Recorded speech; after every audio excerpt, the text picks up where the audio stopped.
নবম জাতীয় pay scale ঘিরে সরকারি চাকরিজীবীদের দীর্ঘদিনের প্রত্যাশা আবারও নতুন করে আলোচনার কেন্দ্রে এসেছে। বহুল প্রতীক্ষিত এই পে স্কেল নিয়ে গতকাল বুধবার যে গুরুত্বপূর্ণ সভা অনুষ্ঠিত হওয়ার কথা ছিল তা শেষ মুহূর্তে স্থগিত হওয়ায় কৌতূহল ও অপেক্ষা আরও বেড়েছে।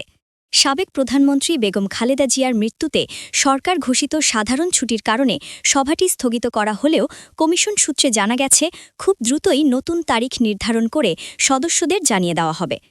অন্তর্বর্তী সরকার ইতোমধ্যে নবম জাতীয় বেতন কমিশন ২০২৫ গঠন করেছে, যার প্রধান হিসেবে দায়িত্ব পেয়েছেন সাবেক অর্থসচিব জাকির আহমেদ খান। গত ২৭ জুলাই এ সংক্রান্ত প্রজ্ঞাপন জারি করা হয়।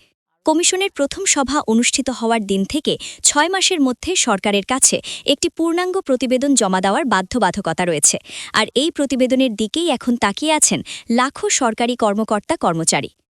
কমিশন সূত্র বলছে, নবম পে স্কেলের সবচেয়ে বড় ও সংবেদনশীল আলোচ্য বিষয় হয়ে উঠেছে গ্রেড কাঠামো।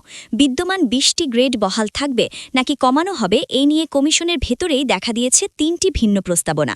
এক পক্ষ মনে করছে বর্তমান ২০টি গ্রেড অপরিবর্তিত রেখে কেবল সময় উপযোগী ও যৌক্তিক হারে বেতন ও ভাতা বাড়ানোই যথেষ্ট।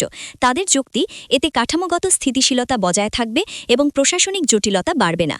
অন্যদিকে দ্বিতীয় একটি পক্ষ বেতন বৈষম্য কমানোর লক্ষ্যে গ্রেড সংখ্যা ২০ থেকে কমিয়ে ১৪টিতে নামিয়ে আনার প্রস্তাব দিয়েছে।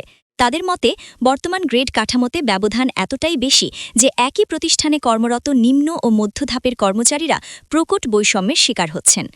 আরও এক ধাপ এগিয়ে তৃতীয় পক্ষ বৈষম্য দূর করতে আমূল সংস্কারের কথা বলছে।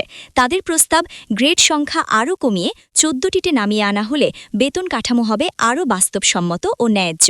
কমিশনের ভেতরে এই প্রস্তাবগুলো নিয়ে চলছে তীব্র আলোচনা ও বিশ্লেষণ। কমিশন সূত্র জানিয়েছে, বিভিন্ন সংস্থা ও সংগঠন থেকে পাওয়া মতামতগুলো এখন চুলচেরা বিশ্লেষণের মধ্য দিয়ে যাচাই করা হচ্ছে। লক্ষ্য একটাই, এমন একটি সুপারিশ তৈরি করা যা একদিকে সরকারি চাকরিজীবীদের দীর্ঘদিনের বঞ্চনা দূর করবে, অন্যদিকে রাষ্ট্রের আর্থিক বাস্তবতার সঙ্গেও সামঞ্জস্যপূর্ণ হবে। নবম পে স্কেলে গ্রেড নিয়ে এই ৩ প্রস্তাবনায় ইঙ্গিত দিচ্ছে বড় পরিবর্তনের। শেষ পর্যন্ত কোন পথে হাঁটে কমিশন, সেটিই এখন দেখার বিষয়। তবে একটি বিষয় নিশ্চিত, এই পে স্কেল শুধু বেতন বাড়ানোর ঘোষণা নয়, বরং সরকারি চাকরিজীবীদের ভবিষ্যৎ কাঠামো নতুন করে নির্ধারণের এক গুরুত্বপূর্ণ মাইলফলক হয়ে উঠতে যাচ্ছে।